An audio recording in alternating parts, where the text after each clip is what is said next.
Hello, everyone. Welcome to our webinar today, the first of a series of 2 webinars that the National Mentoring Resource Center is doing around issues related to evaluating and doing research in youth mentoring. This is Mike Geringer at Mentor, and I'll be our facilitator today. I'm joined by Mike Karcher from UT San Antonio and Gabe Cooper-Mink from Georgia State University. They both serve as research board members for the National Mentoring Resource Center, and we're really excited to talk with you all today about kind of issues and nuances of doing research and evaluation work in this space. Before we dive into the content, I just want to take a minute or so to go over a few housekeeping things. First up, I want to give a big thank you to the Office of Juvenile Justice and Delinquency Prevention for their support of the NMRC. This is one of, I think, their signature efforts to kind of bring research to practice in the youth mentoring space, and we do all kinds of great work to that end. You'll notice at the bottom of each slide there's the URL for the center, and if you haven't visited, I encourage folks to go on there and check out some of the excellent evidence-based review work that we do, and you'll find lots of tools and resources for those of you that run programs that'll help improve the quality of your work. As I said, a few housekeeping things. Phones, participant phones are going to be muted throughout the webinar to make sure that we get a nice, good, clean recording of this that we can share with folks later. But you can still ask questions of our presenters, and you should see a panel on the screen, the question panel. You can go in there and submit questions if you have them of our presenters. We will have plenty of time today, I think, for question and answer. We'll stop after each presentation and let folks ask questions.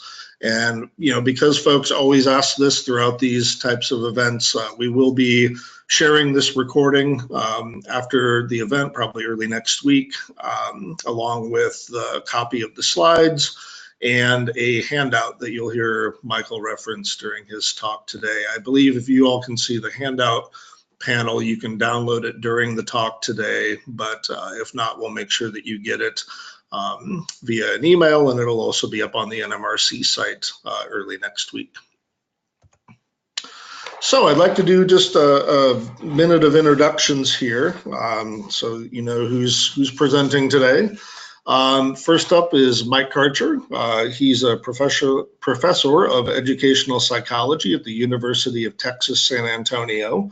And for my money, I think Mike is probably the leading person on the face of the earth around peer mentoring and use of older peers to mentor slightly younger children and adolescents. But he's also done a lot of work in school-based mentoring and a lot of good thinking around kind of the qualities and characteristics of mentor-mentee relationships. And so Michael brings a kind of wealth of broad experience on this topic. He's also one of the editors of the Handbook of Youth Mentoring, which I think is one of the cornerstone resources of our field. Also joining us, Gabe Cooper-Mink, who's an associate chair of our NMRC research board and also a professor of psychology at Georgia State University. And much in the way that Michael is an expert around peer mentoring, Gabe, I think, is the top person in our field around group mentoring, and particularly kind of the group dynamics and the mechanisms of change that go into group mentoring and the outcomes that those types of programs produce.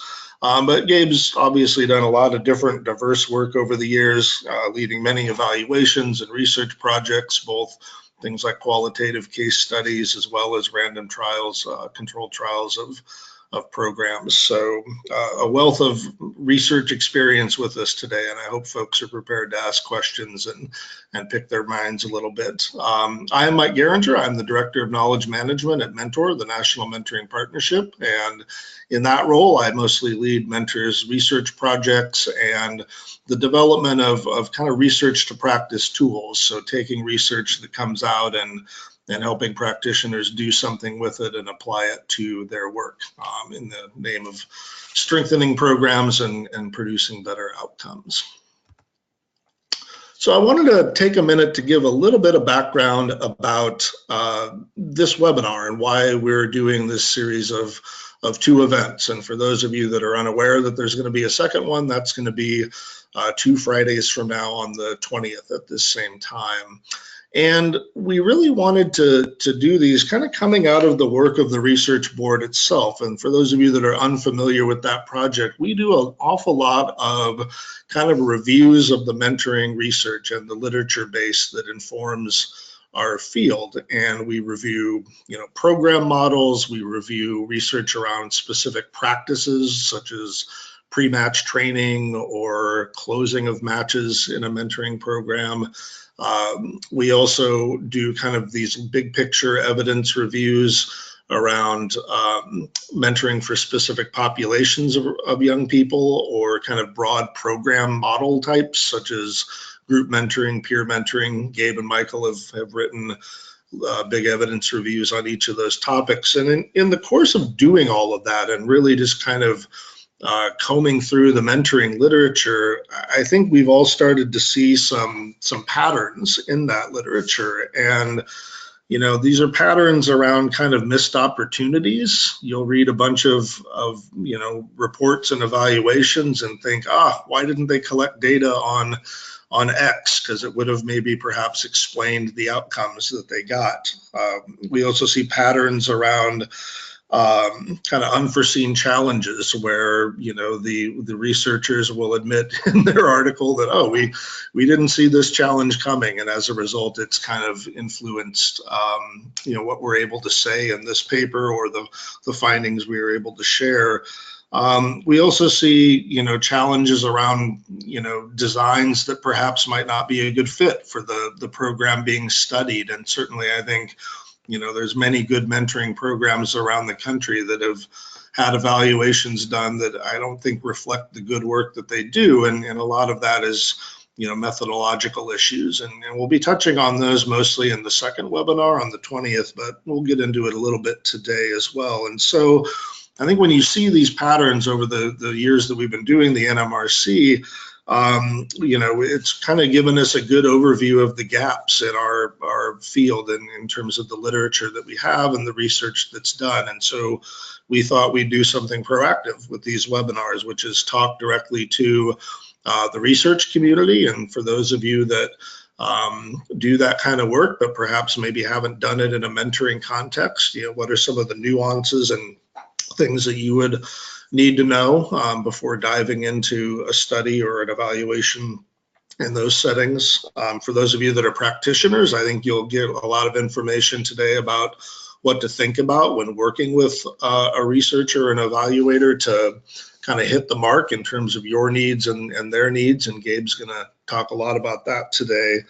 And then for those of you that are maybe with funders or kind of intermediary organizations, thinking about what you may ask folks to do in terms of evaluation, and really thinking about going perhaps beyond just looking strictly at outcomes, although those are obviously important. I think we see gaps in the literature about how those outcomes are achieved and kind of the mechanisms of change that happen within mentoring relationships and mentoring programs. So that's kind of the genesis of this series of presentations.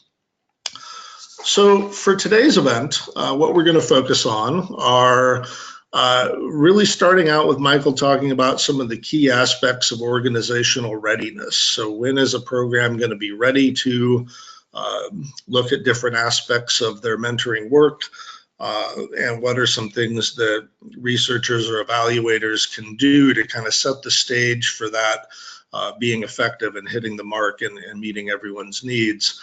And then I think we're going to have Gabe talk about strategies for kind of bridging that researcher practitioner divide. Often those are two very different worlds that have to come together and work effectively together on a research project. And so covering things like expectations, thinking about what fidelity of implementation means, and then working through a whole host of issues around how data gets collected and what we do with it once we've collected it. So that's pretty much what we're going to cover today. And I think at this point in time, without further ado, I will turn things over to to Mike Karcher here to talk about organizational readiness and how that can be addressed in evaluation and research work. So take it away, Michael. Thank you, Michael. It's really a pleasure to be here, and it's been useful and interesting to talk with my colleagues, Nancy and Sam and Gabe and you, in planning these presentations. I guess I would like to just start off by saying that I'm going to try to really draw on my experience serving on advisory boards for program evaluations and conducting program evaluations in the field of mentoring. So with each of my slides, I've tried to present information related to something that I think was a significant methodological or evaluation issue. And that's based on my involvement with the Big Brother, Big Sister school-based mentoring study as an advisor to that study led by Carla Herrera, both the high school bigs portion of it and the adults with youth in schools. I was also on the IES study that was done by the Department of Education. I'll make reference to that. That was a real eye-opener. Gene Rhodes and Gene Grossman were on that evaluation advisory board with me as well. And I'll talk from my experience evaluating peer mentoring programs as well as a number of other programs. But I want to say that I'm really trying to provide folks some insights about what has happened and often what has gone wrong when we haven't thought ahead well enough about the need to tailor and be very careful in our evaluation of mentoring programs relative to other kinds of programs that could be evaluated. In the handbook of youth mentoring, the 2013 edition, the second edition, David Dubois has a great chapter on program evaluation. One of the things that it does is comment on the sort of confusion in the literature on the different sorts of terms that are used for different evaluation steps. And so none of what I say in terms of these terms are meant to be fixed in stone. And I would refer folks to that chapter and also to the handbook in general when we get to other elements of things like relationship quality, where there's a really nice chapter by Harrison and Nuckola that can really help people think about some of these pieces. So with that, if you could go to the first slide, you know, one of the things that's really struck me is when evaluations have gone wrong. When I think about mentoring programs and mentoring relationships and my own program with peer mentoring and my perhaps excessive focus on making sure matches wrap up successfully and focusing on the closing of the matches, it's partly to avoid collateral damage as well as to give the gift of goodbye through mentoring. And similarly, I'm really struck by a number of ways that the field has been adversely affected and programs have been adversely affected by premature evaluation of programs. The first one that I would give as an example is the High School Bigs program that's implemented by Big Brother, Big Sister. In the evaluation that came out in 2008 by Herrera, and then in the specific study, you see that the amount of variability in what was going on in that program was really not known, and it was not accounted for in the design of the evaluation. And as a result, it showed no effects, even though we've looked and seen that there were effects in different types of programs in different settings based on the amount of best practices that were at play. But the consequence of not thinking ahead about this and not making sure the program was understood and being implemented with fidelity led to these no effect findings, which had, I want to say, disastrous consequences for the program funding by folks. So a word of warning, you know, really think carefully about whether you are ready to implement a program evaluation, whether your program's ready for it, whether you're ready for it, whether you've got the outcomes down. That really is, I think, one of the big take homes from the talk this week.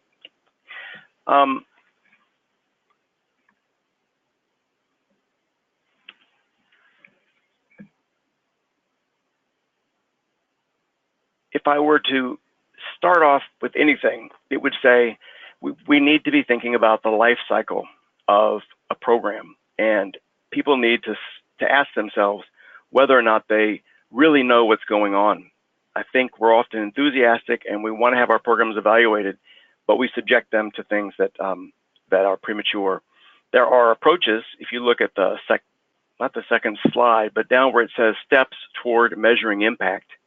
There's an approach called developmental evaluation, and what it really is it's an approach to thinking about how to use data to develop your program, whereas typically we think about implementation or formative or process evaluations as the thing we do before an outcome evaluation. But even the implementation and formative evaluation, whatever terms you use, they assume that you know what program is being delivered, and we're just making sure it's being delivered appropriately. And I think a lot of programs haven't really thought deeply about how the essential ingredients in their approach are linked to outcomes. So long before we can test through an outcome evaluation, we need to figure out what is going on, what do we think is happening, and what kind of outcomes do we think we can realistically assess. Mike, would you turn to the next slide? So the first question has to be what's happening on the ground. So often in our eagerness to evaluate programs, we want to just give pre-post assessments to a treatment, a mentoring group and a control group, and see if there's an effect. And yet we don't really know what's happening. We don't know whether the delivery of the program is consistent across kids, across contexts, across years. And that's critical. Nothing can be evaluated before it is known what the thing is. There was a program evaluation we did here in San Antonio of a workplace mentoring program that's really exciting, but I refused to initiate an outcome evaluation because we had two organizations, Big Brother, Big Sister, and Communities and Schools, delivering the program in 40 different workplaces and schools, and the diversity of implementation would make it impossible to find one effect, one average effect across all these programs. So we had to figure out what is the program that's common among these folks, identify that, and then agree that we would move forward and implement that program alone. But the second piece of this is trying to understand how what it is you're doing leads to outcomes. So often we just choose outcomes based on whatever scales are available that we think are popular or important, but we really want to have a tight connection between what's happening in the match, in the relationship, in the program, and the outcome that we're assessing. And that requires some focus on like a logic model. If you could shift to the next slide, there's a PDF of an article that was written a few years back by some colleagues and myself. It's called Mentoring Programs, a Framework to Inform Program Development, Research, and Evaluation. And it was written by, written with Gabe Cooper-Mink and Sharon Portwood, Cindy Sipe, and also Andrea Taylor. And it lays out different types of programs, and it spells out in more detail the slides I'm going to show you. So you might want to download it because you can refer to those pages as I move through this discussion. We often talk about trying to figure out what's in the black box of mentoring, and that is critical. It is critical to figuring out what's happening in the program, but there are also things that are required, the inputs for a program that we aren't often aware of, and there are constraints on those activities that can often diminish the impact, and those constraints could be characteristics of the kids or the programs or the setting. All of these things have to be identified. There's a cartoon that's supposed to be showing there that Gene gave me years ago, and it says these two professors at a chalkboard, and there's a big gap in the middle of an equation where it says, then a miracle occurs. And the guy says, I think you should put more explicit, be a little more explicit here in step 2. And I think that's really what we need to do, is be thinking carefully about all the pieces of our program before we implement an evaluation. If you go to the next slide, those 4 pieces that I've discussed, there's the cartoon right there. These 4 pieces that are detailed and summarized in that article, so I won't spend too much time on them, are the things that we have to be able to name and identify. And if we can't come to agreement on these things, we can't begin an evaluation because we're not talking about the same thing. So the things that are required for the program, those inputs, the constraints on the program, and the outcomes all depend on what those transactions are that happen in the match. The example I'd like to draw our attention to on this, what's happening in the match, and I think one of the things that folks who evaluate mentoring programs who are not used to doing that may not know, and which we're going to focus more on in the next talk in 2 weeks, is the importance of making sure that there's a mentoring relationship occurring. This is particularly important in group mentoring contexts, in structured mentoring programs that rely on activities, and peer mentoring programs that by definition almost need to rely on activities because the teenagers are not sufficiently mature enough to manage these relationships on their own and not be distracted by their peers. But in an evaluation that Josh Berger and I did of the literature on peer mentoring we worked on in the last year, it was really difficult. I found it a very uncomfortable process because there were many really good evaluations of programs that we had to exclude from our review because nowhere in the write-up of the article was there a description of the importance of the match. There wasn't information about how the match was strengthened, or sometimes even how much time matches spent together, or training to support match development. And where there's no evidence of a mentoring relationship, we have to stop and say, wait a second, do we even know if this is mentoring or not? And so that was a difficult review because there hasn't been much progress in the last 10 years, despite there being a number of good studies in researchers in the area of peer mentoring, taking seriously the fact that we've got to be able to differentiate that the relationship that develops in this program, just like I think in group mentoring to some extent, that there's a relationship that forms that's significant and different from other things you might see in similar programs. If you could go to the next slide. This is an unpacked example of a program model. And this talk today is not about giving the specifics on these elements, but I think this illustrates the kind of specificity one would need to do an implementation evaluation. That is, just to make sure that the program is being implemented as intended.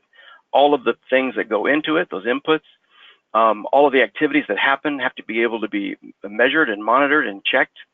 And then constraints on the delivery of the program or the receipt of the program by the mentors and the mentees have to be known in advance before we can embark on an evaluation of outcomes. And then there's the issue of the sequence of outcomes, because there are immediate outcomes like how many kids show up and do they feel supported by the mentor. These things have to be assessed and present before we can then look to see if those proximal immediate experiences contribute to the outcomes that we are often seeking as, our high dollar outcomes, grades, attendance, behavior, these sorts of big picture outcomes. But we can't just jump from a kids in our program to their having a reduced problem behaviors or increased attendance. So this gives you an illustration of some of those pieces. I would extend this and say you could do the same thing regarding evaluation. Specifically, there are unique inputs to mentoring program evaluations, such as the need to assess whether or not there's a mentoring relationship present. To assess readiness to do an outcome evaluation, is it possible to get a comparison group? Is it possible to get a control group? What would it mean to have a wait list control group of kids who are waiting for the service? We just finished the 10-year follow-up on this school-based mentoring study I began in 2003. And we found sleeper effects, positive benefits for the kids who participated in school-based mentoring that weren't present 10 years earlier, but that are clearly present later. We couldn't have found those effects 10 years later had we used a waitlist comparison group, wherein after the first year of the evaluation, the kids who were the control group would get mentoring.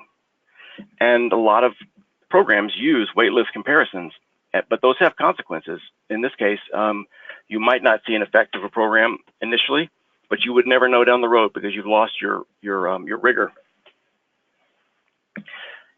Can you go to the next slide, Mike? The next slide is about trust and fidelity. And I wanted to refer to Erickson here, who's one of my favorite psychological theorists.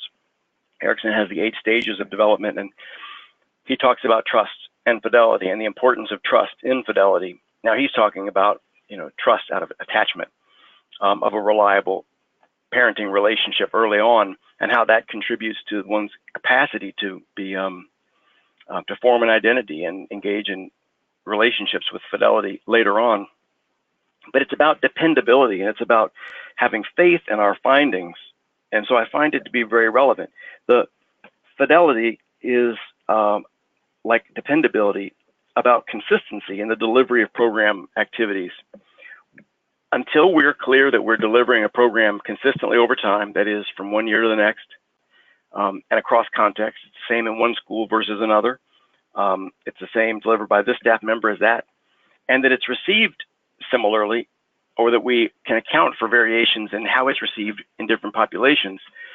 We're not ready for prime time, and I was thinking about the study that got Tim Cavell into examining his lunch buddy program, and it was that initial work on a program he developed called Prime Time, which was not about mentoring. It was a parent support program, but it could not be developed. It could not be implemented with fidelity and fully in the schools, given the lack of environmental support for that service. And in that context, the comparison group he had created that he thought would have no effect, of the lunch buddy of college students meeting with kids over lunch, had a bigger effect.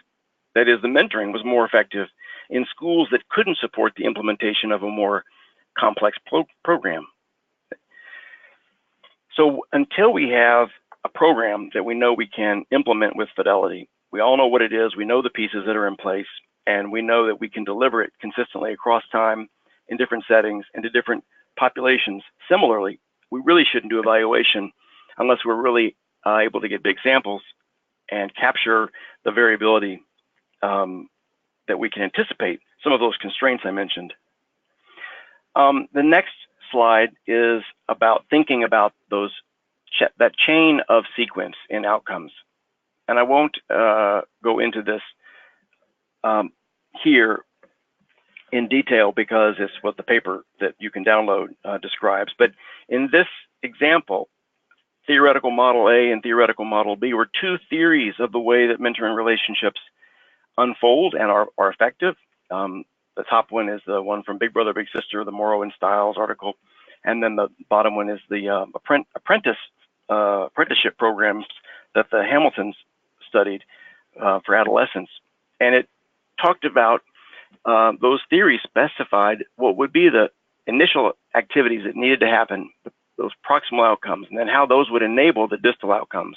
And those were theories specified. And having some theory, if not necessarily from the literature, at least agreement that there is something happening in the match, and we all agree that that is likely to lead to a specific type of outcome, is where we need to start. That's our theory of change.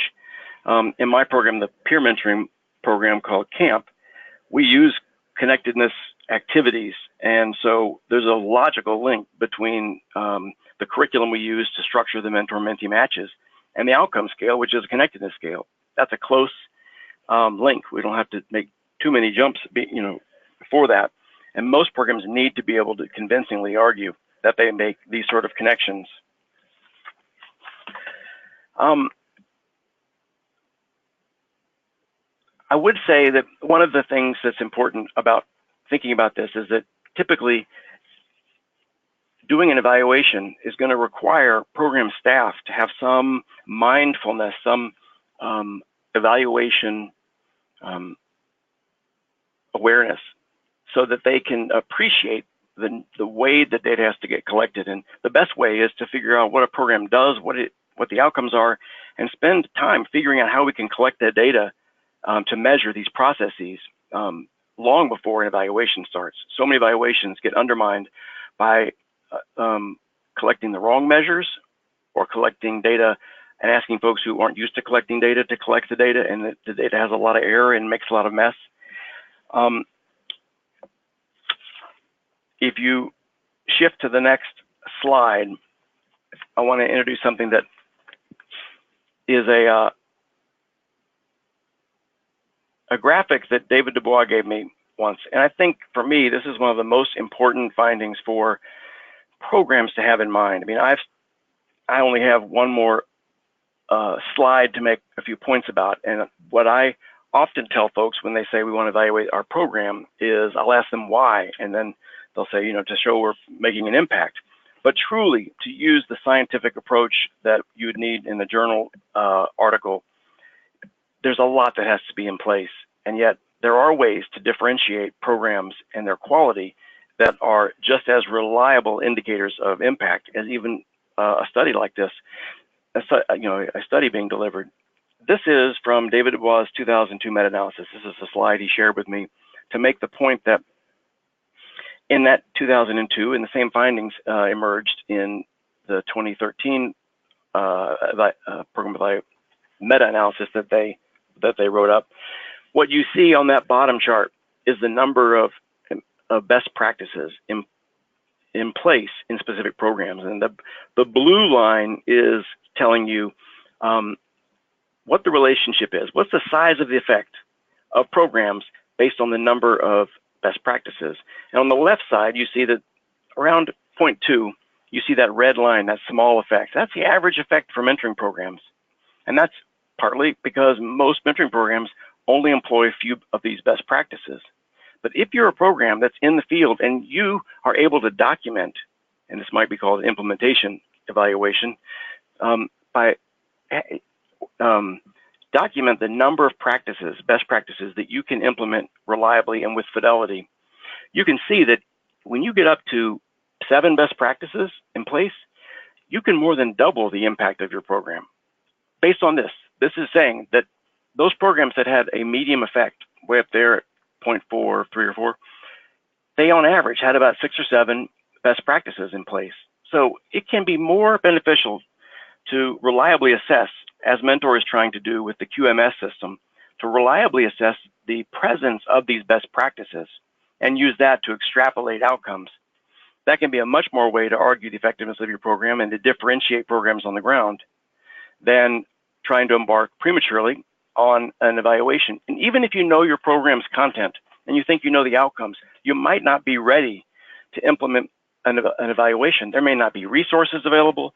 There may not be a comparison group. There may be a number of reasons that a traditional evaluation may not work well. And so if you go to the next slide, I just want to end on a listing of some of those best practices. These are some of the practices that, when present, if you had those in place, you had twice or more the impact of the average mentoring program. I think that is where a lot of our arguments about the effectiveness of mentoring should be. Programs that do these things have the biggest impact, and we're doing them or we're not. At the very end, you see that the meta-analysis finding that matches in the community or in the workplace were more effective. There's a variety of reasons for that. They were less effective in schools. And I want to just end with one little reference to the IES study, the Institute for Educational Sciences, Department of Education study. That was a big study. And so they relied on a really big sample to sort of say, is there an effect or isn't there effect? But they did a lot of things that were unfortunate and problematic and led to the ultimate conclusion that the program did not have an impact. But 2 of them were that the evaluators who ran the analyses didn't use the scales appropriately. They created scales from the measures that the kids had completed. And I had to know that on the ground, the data collection was quite chaotic. So you had error in the data, you had error in the data collection. And then the last piece was they used a statistical adjustment that I have not heard used in the last 10 years since.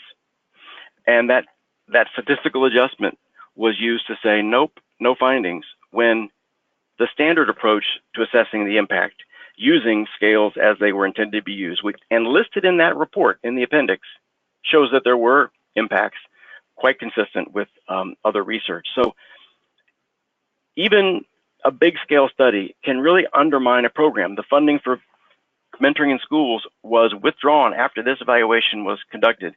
And I think the findings are not something that we could trust because of a number of issues that weren't looked at closely in advance by folks who knew mentoring and what was important. With that, I'm going to wrap up my talk right now.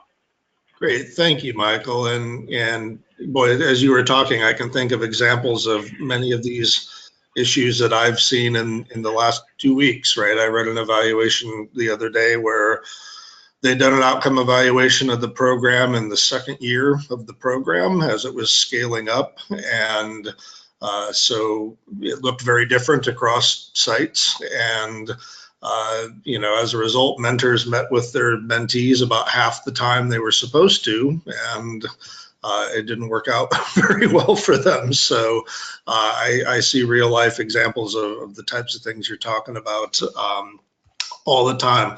I want to take just a few minutes for some questions here, and we've got a couple that are coming in.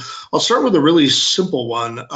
Someone wanted to know, you'd mentioned the phrase heightened generativity, and they were hoping that you could explain a little bit more what you meant by that.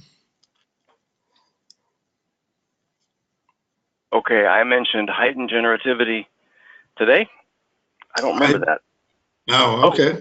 Oh, wait. I think they're referring to the article and potential outcomes for, actually, I don't know. I do have lots of thoughts about generativity, but not now. I mean, no, I'd love to share information on that, but I don't think I talked about it. You mean fidelity? I'm sorry, I'm confused. I'm not sure when I mentioned generativity.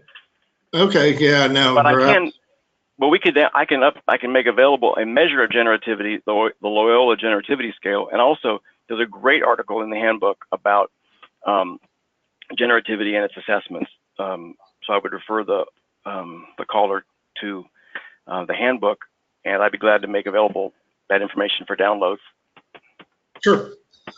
A question, Michael, that I think your experience as an evaluator will be helpful here. Someone asked, you know, how do you ensure fidelity with so much variability within school context? You know, just knowing that schools are going to be very different. How have you seen that addressed in evaluations? Well, how do you deal with variability? I'm reminded of a term that Dubois talks about in his chapter on program evaluation in the handbook, which is about program differentiation. And that is, to what extent is this program one that can be differentiated from other services? And we know one of the problems with mentoring programs is often parents will bring their kid to a program. They'll get included in the evaluation as a waitlist kid. And we think that kid's not getting mentoring, but those parents take those kids to get mentoring somewhere else. But the issue of trying to identify what's going on in schools is a big issue. But even just in a match, the whole the special issue we wrote on the team framework was intended to try to figure out, of all the ways that adults and youth can interact, how can we assess these to try to understand what's leading to outcomes? But it is very difficult. And in addition to sort of measuring that what's happening and knowing what's happening on the ground in terms of other programs, is the issue of, is this program providing a service that these kids need? You know, providing mentoring to kids who don't have many other adults in their lives is different than providing mentoring to kids who have lots of other available adults in their lives. How they use the mentors and how they benefit may differ. There's a lot of assessing that has to go on, and it is very difficult in schools where there are lots of other programs, and then there are programs outside of school that kids can participate in that we don't even know about. Yep. And just one last quick question, Michael, about this slide in particular. Someone asked, or for coming out of David's meta-analysis, what what was exactly meant by parental involvement here. Was it knowledge of the program, active participation? Can you clarify that a little bit? You know what I'll do is I'll double check in the article while Gabe's talking and come back to it. But I believe it is like the mentors and parents have some contact. The parents attend some of the events. They're not just separate. It's not just the mentor mentee. The intervention affects the larger ecology, including the parent in some way. They may be active, or they may just be communication between the mentor and the youth. Like in the camp program, we have the Super Saturday events where the parents show up and meet the mentors and play games, and they actually have fun. So it's an added strengthening of that relationship. But let me look that up while Gabe's talking, and I'll be able to define that better. Perfect. Thanks. Yeah, I don't remember off the top of my head either exactly what met that definition, but we'll find out for you, Laura. So I want to turn things over now to Gabe, because I think he's going to come at this from almost a bit of a broader perspective around kind of the partnership that needs to be in place when researchers and program folks work together. So take it away, Gabe. Thank you, Mike. So hi, everybody. So where Michael talked a lot about the nuts and bolts of doing evaluation and thinking about readiness for evaluation, I'm going to step away from that a little bit, or step back from that, and talk more with a focus on how do you approach this, and what are some of the challenges, and some of the ways to maybe address those challenges as folks from the evaluation world and the program delivery world come together. And as I start here right now, I'm sort of wishing we had done a poll of all of you today to get a sense of how many of you are evaluators, how many of you are coming from the program side. And how many, especially among evaluators, how many are maybe new to the world of mentoring. So what I'm hoping is that I'm going to touch on some things that are food for thought and that are useful for you wherever you sit in that sort of range of work, from running programs to evaluating and conducting research on programs. So we can go to the next slide.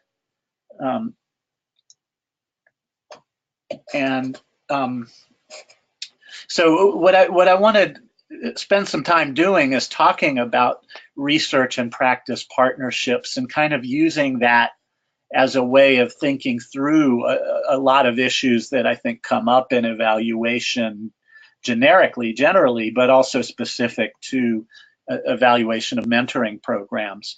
And some of the issues have to do with things like agreeing on what to measure and how to do it. The importance of measuring implementation fidelity, and how can you approach doing that, and then some other challenges like participant attrition and some other things like that. And you might notice there's a frog and a mouse on this slide, and when I was thinking about this talk, for some reason that old folk tune of Froggy went a courtin', and Froggy and Mousy came up to me, and I guess I'm just weird that way, but if you, like most folk songs, there are about 100 versions of them, but Froggy goes to Miss Mousy and asks her to marry him, and the whole song is about how they negotiate this marriage. And then in most versions of the song, it ends at the wedding, when everybody's having fun and dancing and eating all the good food and everything, and there's never any discussion about, well, what happens later on when they sit down to dinner and Froggy wants a plate of dead flies, and Mousy wants a cheese souffle for dinner, or when they go on vacation and Froggy wants to hang out on a lily pad, but Mousie wants to go visit her city cousin or something like that. So let's not get too deep into that, but I hope you're getting the idea. Let's also not have a socio-political discussion about why I chose who gets to be the frog and who gets to be the mouse in these pictures. But a lot of what I think I want to put attention to is that what happens after the marriage. Like, how do we bridge these two different sides and so on. And so a first step to doing that is to think about how evaluation comes about in mentoring programs. And there are at least three ways that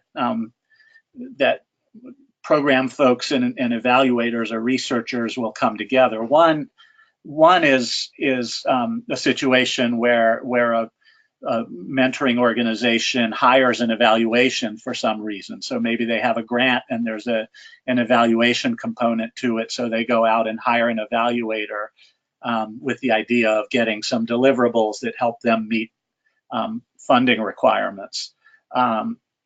Another common way this happens is a researcher gets a grant to study mentoring outcomes or mentoring processes, and they go to a program or some number of programs asking them to participate. And so the mentoring organization in this case may agree to the research protocols as a way of helping the researchers meet grant requirements. And then a third way happens when the partnership is sort of front and center from the beginning. So researchers in a mentoring organization go for a grant together, and in that type of circumstance, power and decision making is shared right from the beginning. So personally, I've worked in all three of these types of settings. Most recently, actually, in that third one, where I've worked on a couple of OJJDP funded projects where we really, as researchers, we really went in together with a mentoring organization. In one case, it was a Big Brothers Big Sisters organization, the BBBS in Atlanta, and in the other, it was a large school district that had developed a school-based program and wanted to work with us to develop it further and evaluate it. So we can go to the next slide.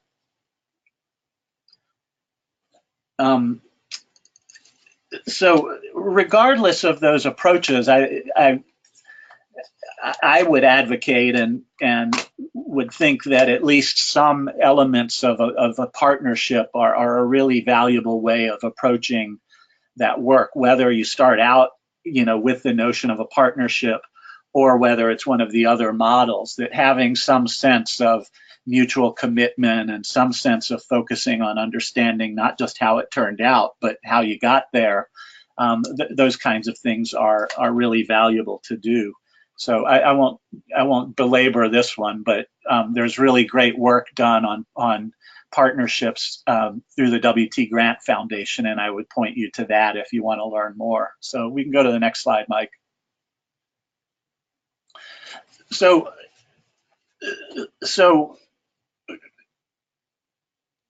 thinking about these two partners and what they often go into a project with, I want to touch on some things that I've experienced as being sort of common sort of differences in the expectations that the two groups go into it with. And I don't want to be too stereotyped about it, but at the same time, I think I've experienced things in these ways, and I think they're useful to sort of think through. So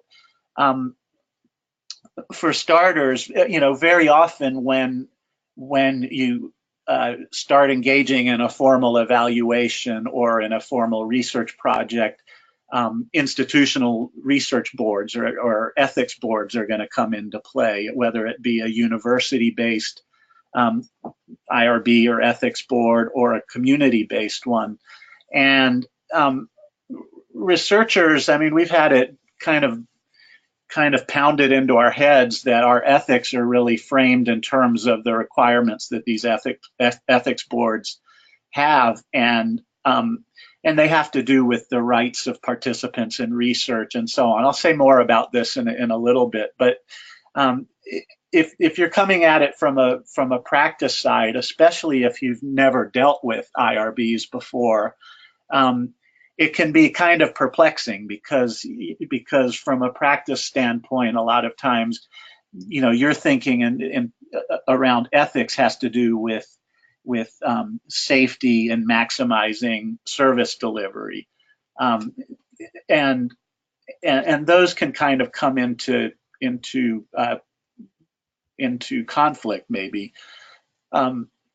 Another expectation on the research side, researchers often tend to be very focused on what's the strongest study that we can do where we can really make a strong claim that doing mentoring caused these good outcomes to happen. And as much as practitioners like the idea of being able to say that good outcomes happen because of the work that we did, they also have a real value and a real need to know things that researchers call external validity. So kind of more useful knowledge. Did it happen because of what we're doing in this particular instance at this particular point in time? And does this have real world validity, real world meaning? Another issue has to do with how we think about the procedures of evaluation and research. Researchers tend to like standardization and reliability. We like to see things done the same way and done so that every time you do it, it's recognizable as the same procedure. And the flip side of that is that procedures and measures are often seen as important, valuable, etc., but there's more of an emphasis on minimizing burden. Let's not put too much extra work on volunteers, on participants, on staff, and so there's some potential for conflict there.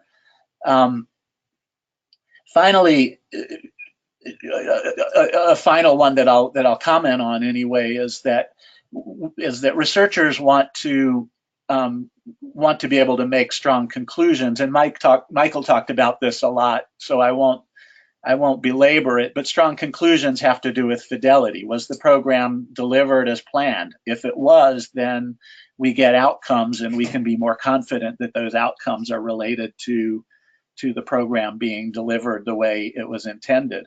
And we want to minimize unintended problems, right? We want to minimize things not going the way we planned.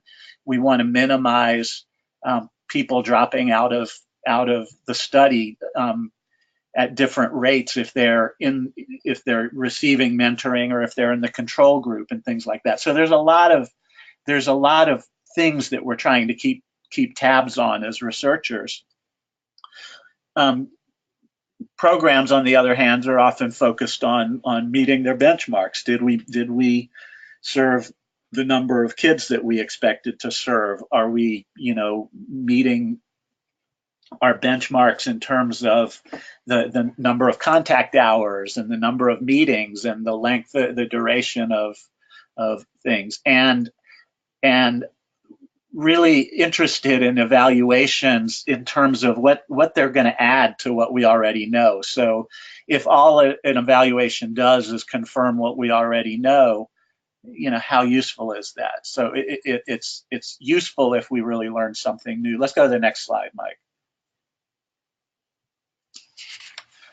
And again, Michael talked a little bit about this, about stakeholders, but the point I want to make here is that typically in the partnership and the actual work of what happens between researchers and programs, there are not a lot of stakeholders who are directly involved. It's typically the researchers and the program administration, the managers, the directors, etc. But there are a lot of other people who do care about the evaluation and who care about what they might be able to learn. And a thing that's important to know about stakeholders is that is that they might vary in terms of how interested they are in the evaluation and also how much influence they might have on it. And when we think about sharing information, about keeping people informed, we have to keep in mind how much do they care about this evaluation and how much can they influence whether the information is used or not, et cetera, et cetera. And stakeholders also differ in what they hope to learn or what they hope the program will accomplish, and also what they worry about, like is it doing everything that we hope it does, et cetera. So next slide. Okay, so what I want to do is shift a little to talk about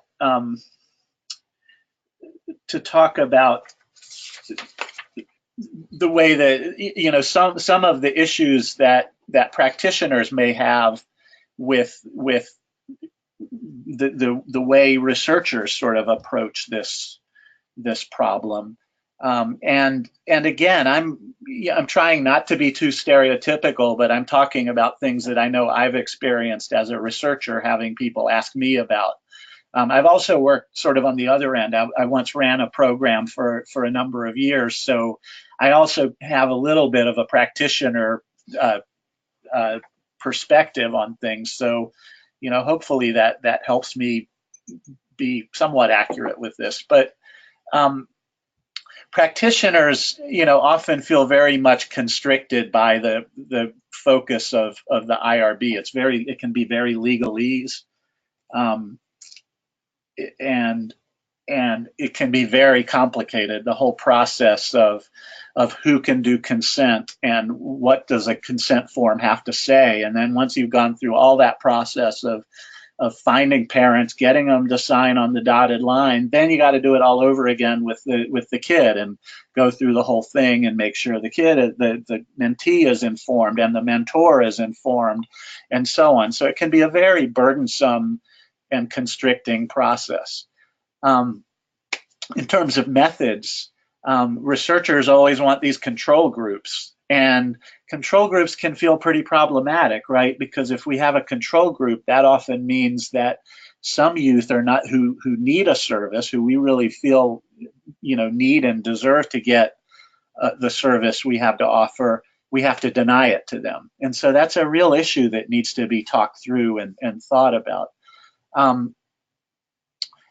Moving to procedures and measures, we talked about the need for having things be, from the research side, of having to be consistent and so on, but having to do things the same every way can keep us from tailoring our services to client needs. If everybody doesn't have exactly the same needs, so why can't we be flexible enough to do that? And then another piece has to do with the length of these surveys, or the burden of observation, or whatever other kinds of measures and procedures that we want. And if you've looked at these surveys that I know I come up with all the time, why do they have to ask the same question over and over and over again? When it comes to fidelity and monitoring and minimizing attrition, those things raise a lot of questions. Like, we're doing the right thing. We've got the things in place. Why do we need to check off all the boxes? Can't we be trusted? And then if somebody chooses to leave the program, why would we want to follow them? They're gone, and they could make us look bad, or it could feel intrusive for us to go after them when they don't want to be part of us anymore, and issues along those lines. The flip side of that, Mike, if you can go to the next slide. Researchers often find that, we might agree about some of the constricting aspects of ethics guidelines, but we're stuck with them. That's what we have to go with, and there's value in that. So a real challenge is, how do we ensure that everybody is trained, everybody understands the importance of it, and everybody complies with the requirements so nobody gets into trouble, but also so that we're really valuing and protecting the rights of people who are participating in our work.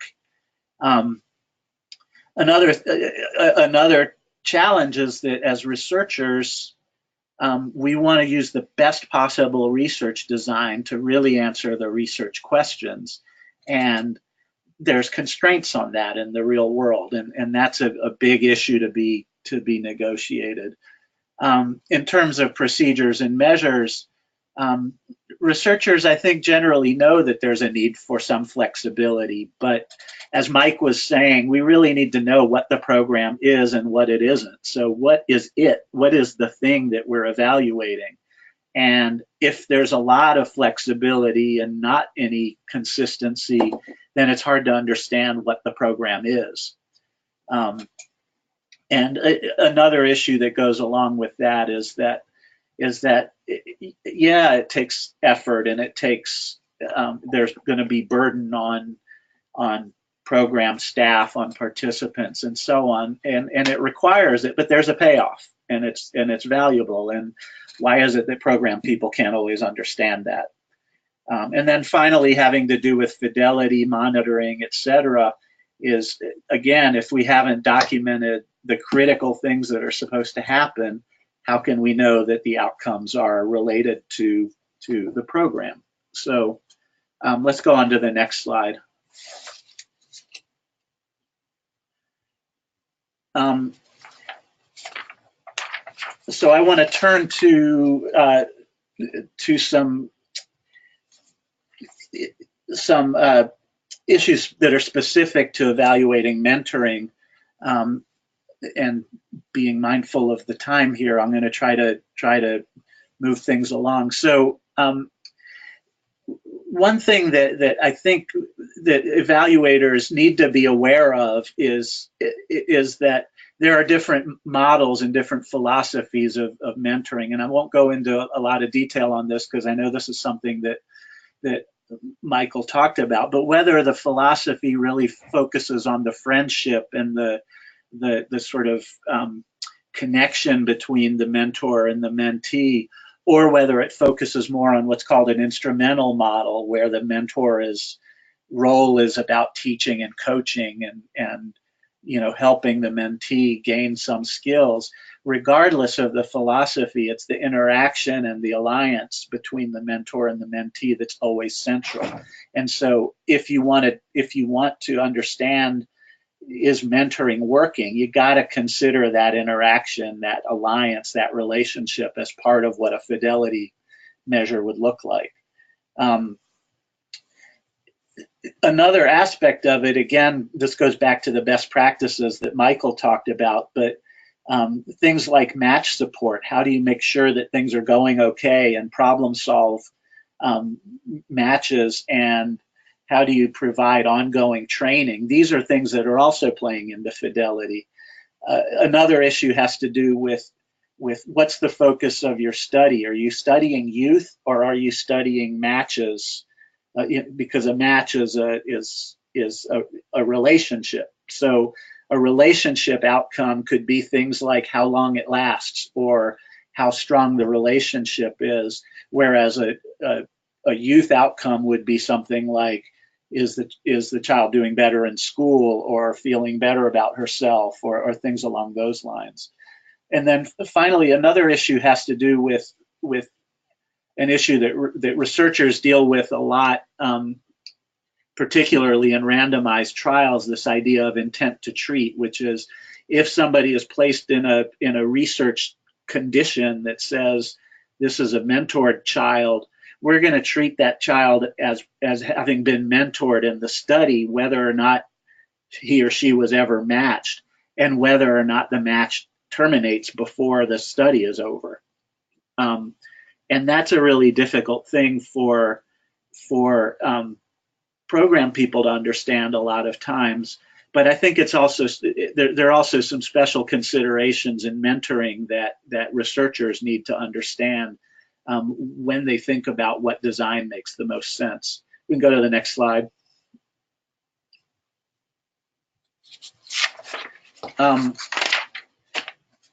So let's talk about some ways that we can bridge these divides that I've been talking about. And I think the sort of, for this slide and all the rest of them, I think there's sort of one word that that summarizes and it's anticipate. Really try to anticipate a lot of these things beforehand and try to plan for them. So you can do that by having a formal agreement on the questions to be answered. You can have a plan for regular communication, regular meetings to troubleshoot, to monitor, to disseminate, et cetera, and you can make an action plan that makes sure that the findings from the evaluation are used and that everybody involved knows what their roles are and sticks to them. We can keep going. Some things I think that are important for researchers to know. One is to program people are going to be hit with a lot of new and unfamiliar things. I mentioned IRB issues and things like that. And researchers really need to be available to make the training as easy and accessible as possible, really work to explain why things have to be the way they are, and really listen and try to understand and consider alternatives. And I think being bilingual, being able to talk research and practice are both really important things. Another thing to understand is that programs are often doing a lot of the things that are important for research. So match support and fidelity can kind of go hand in hand. So if we can fit fidelity assessments together with what happens in match support, if we can fit data collection into what's already happening at intake and then at exit of the program, then that can help things go more smoothly.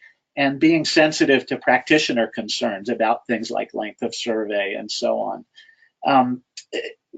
Another point that I'll make here is, again, typically a lot of the work on the evaluation happens, or decision making rather, happens between evaluators and program administrators and managers, but a lot of the on the ground work can happen with staff.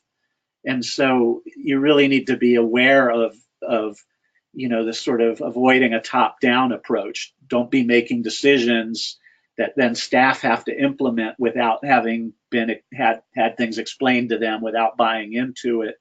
And then also remembering that you're going to have to do this over and over again, because the reality of many programs, especially nonprofits, is that there's turnover and there are people shifting into different roles. And so that's going to become an important thing. Next. I think it's important for program administrators to really commit to addressing research questions. So as much as possible, try to understand the research process. Try to understand what the strengths and limitations are of of the methods that are chosen, and really work with researchers to develop this language so both sides can be bilingual, as I mentioned.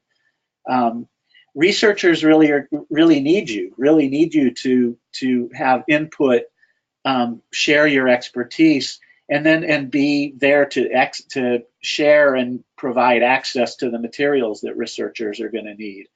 And another thing that researchers need is they need you to be upfront about the questions you need answered. That's a hard one to do, but if you're having ongoing communication, that's the place where those things can happen. We can go to the next slide.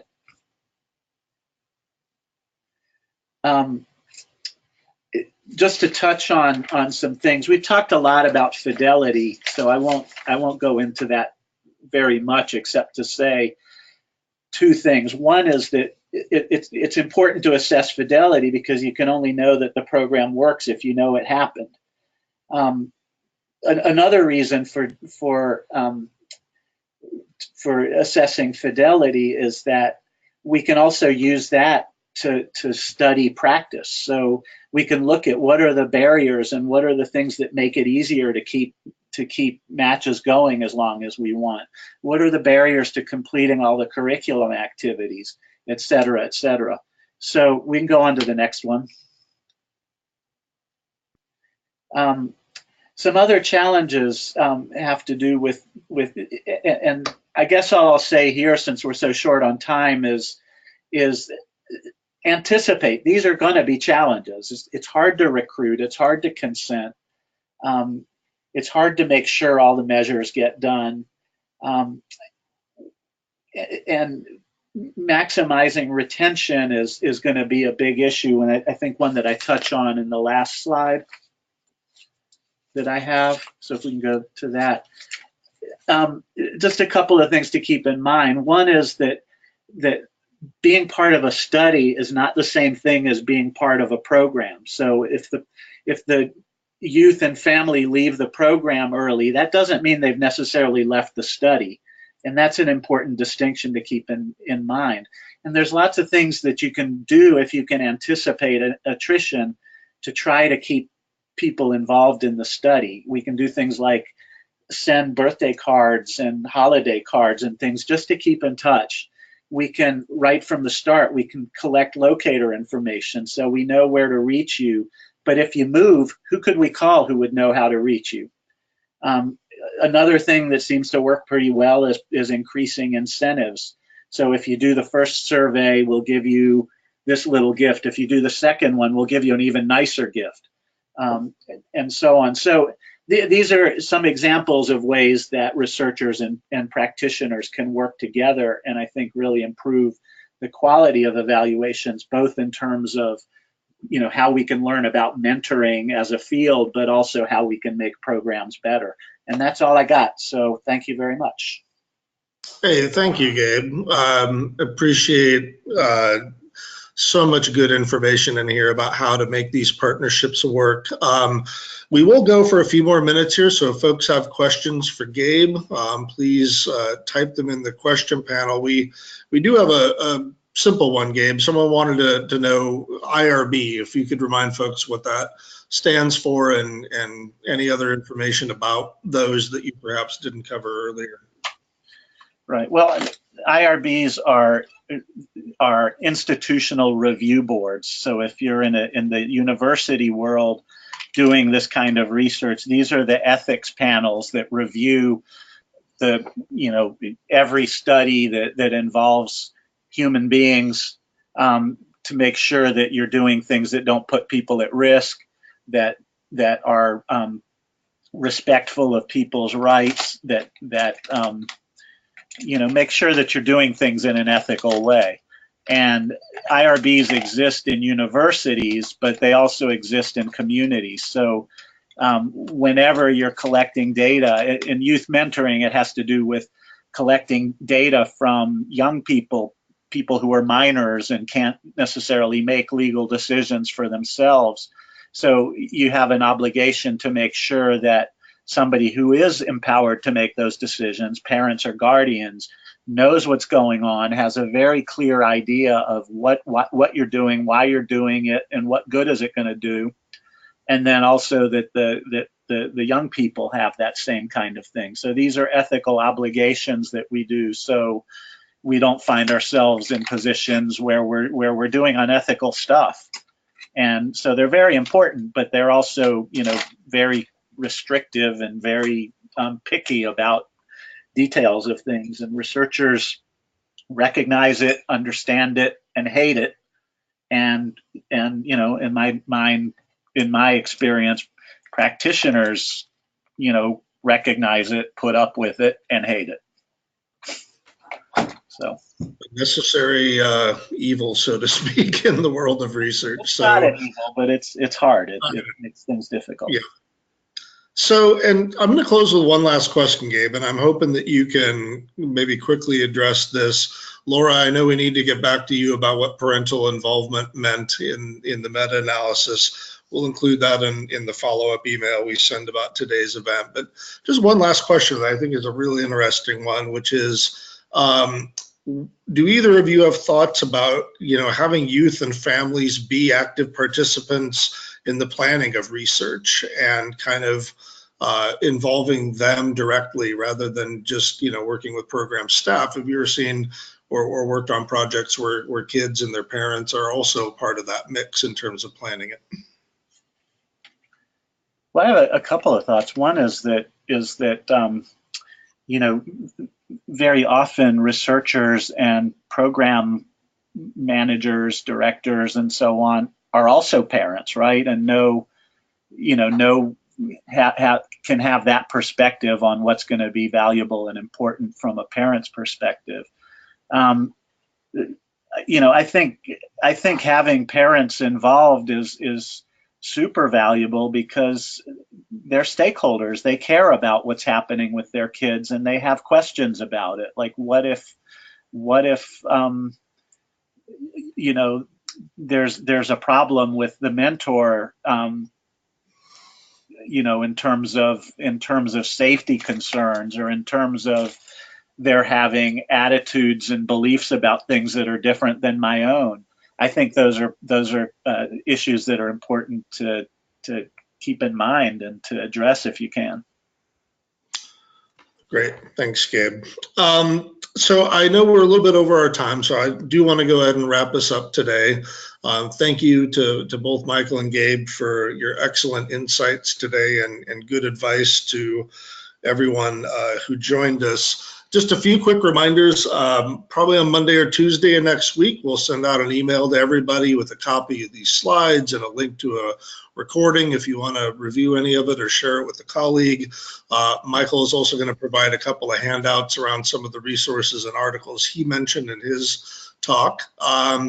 Next, 2 Fridays from now on the 20th, we're going to be diving a lot more into kind of methodological things and particularly a lot of good information about how to unpack the black box of the relationship. We touched on that today, and really some strategies for understanding what is happening when mentors and youth interact, and how does that then influence what the young person gets out of it. And, you know, Michael mentioned best practices and the need to do more of them in your program. And just a reminder that through this project, through the National Mentoring Resource Center, you can apply for free technical assistance throughout the country. And we've got a cadre of excellent consultants and coaches and TA providers that can work with you to improve those practices in your program. We're going to be working on a few other research projects. You see a mention here about the Measurement Guidance Toolkit. We're going to talk about that more on the 20th. And just as a quick reminder, there's an evaluation that will pop up in your web browsers here as soon as we wrap this up. And I would appreciate folks filling that out and giving us some feedback so we can make these events even better in the future. So on behalf of the NMRC and OJJDP, thank you very much for joining us today. And whatever you do in terms of evaluation and research, you know, best of luck. And we hope that it's a positive experience for your program and the field as a whole. So thank you, and we'll see you in 2 Fridays. Bye, everyone.